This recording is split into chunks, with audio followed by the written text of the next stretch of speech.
le Salon des Arts Ménagers au Palais du CNIT à La Défense. Surface 80 000 m², 1300 exposants qui représentent 21 pays.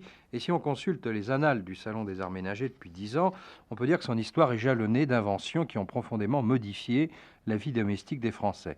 1961, les brûleurs flash pour cuisinière à gaz, ne me demandez pas ce que c'est.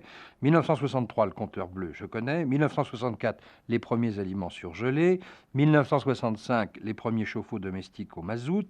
1967, les aspirateurs automatiques. Et 1969, les premiers lave-vaisselle et aussi maintenant les armoires pour sécher le linge. Comment se présente la France de 70 telle qu'on peut la voir aux Arts Ménagers? C'est ce que je vais voir tout de suite avec M. Roger Chevalier, qui est le secrétaire général du Salon. Qu'est-ce qu'il y a de beau et de réellement nouveau à voir aux Arts Ménagers? Vous savez, les appareils ménagers se perfectionnent de façon incessante, mais il n'y a pas cette année de révolution fracassante. Oui. Néanmoins, il y a des perfectionnements très intéressants pour l'usager. On parle par exemple beaucoup de ces fours auto-nettoyants, n'est-ce pas, ou ceux qui se nettoient eux-mêmes et ceux qui ne se salissent pas. Et qui suppriment évidemment une corvée très rebutante pour la maîtresse de maison.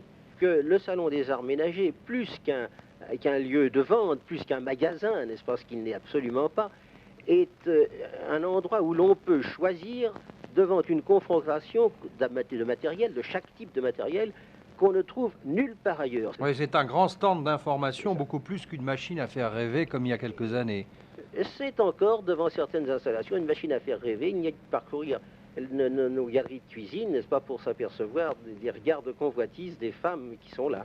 Dans la panoplie de la femme moderne, qu'est-ce qui reste à inventer pour améliorer encore la vie des femmes à la maison?